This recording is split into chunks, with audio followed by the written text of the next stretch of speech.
स्वागत है आपका आपकी खबर में। आज के हम देख रहे हैं पूरे देश में हाहाकार मचा रखा है प्याज ने। प्याज ने ऐसा रुलाया लोगों को कि लोग आज लाइन लगा करके सस्ते दरों पर बिकने वाले प्याज ले रहे हैं और घंटों अपना समय खराब कर रहे हैं। आपको बताएं, प्याज एक इतना महत्वपूर्ण सब्जियों में गिना जाता है जिसके बगैर लगभग काम नहीं चलता। एक तरफ जहां त्योहारी सीजन अपने चरम पर है, वहीं दूसरी तरफ शादियां भी अब निकट आ चुकी हैं और इसको लेकर के लोगों में ये बात बड़ी शंकाएं व्याप्त है और लोग घबरा रहे हैं कि प्याज के इतने अनियंत्रित दामों से कैसे गुजारा होगा। जी हाँ, बिल्कुल आप बात सही सुन रहे हैं। हम आपको बताना चाहेंगे प्याज को लेकर के भारत की सरकार ने भी कई कदम उठाए हैं।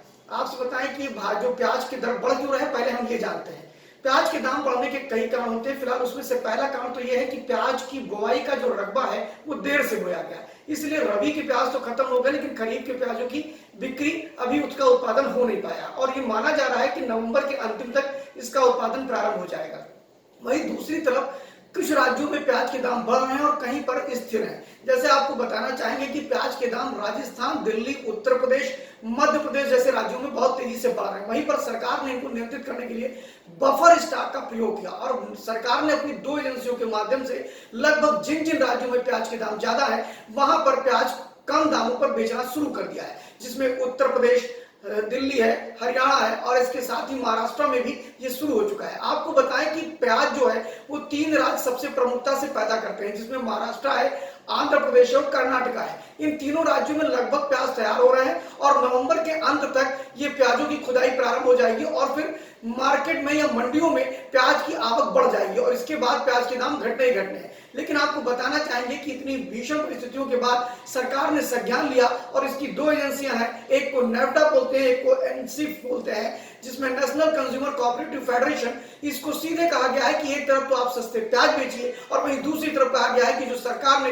बफर स्टॉक बना रखा है उसको कम नहीं होने देंगे। आपको बताना चाहेंगे कि प्याज की समस्याएं लगभग 3 बार भारत के अंदर मोदी सरकार आने के बाद आई है। पहली बार ये 2014 में आई थी जब मोदी सरकार ने शपथ लिया था।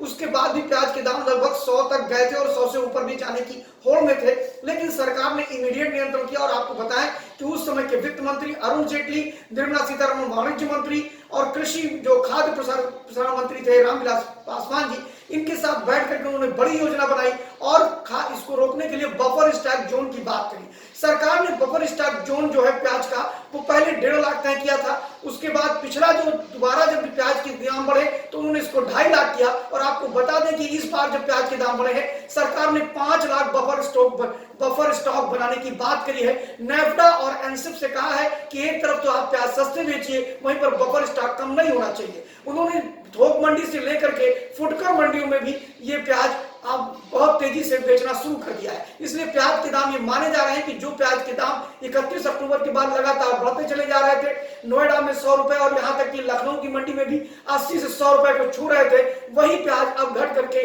दिल्ली की मंडी में 50 और 60 पर पहुंच गए हैं। ये माना जा रहा है कि बहुत जल्द ही जिस तरह आंध्र प्रदेश, महाराष्ट्र और कर्नाटक से प्याज आने शुरू हो जाएंगे, तत्काल प्रभाव से प्याज के दाम गिरने शुरू हो जाएंगे। फिलहाल अभी भी लोगों को कुछ राहत महसूस हो रही है, यानी ये माना जा सकता है कि त्योहारी सीजन के बाद जब शादियों का सीजन आएगा तो लोगों को प्याज सस्ते मिलेंगे।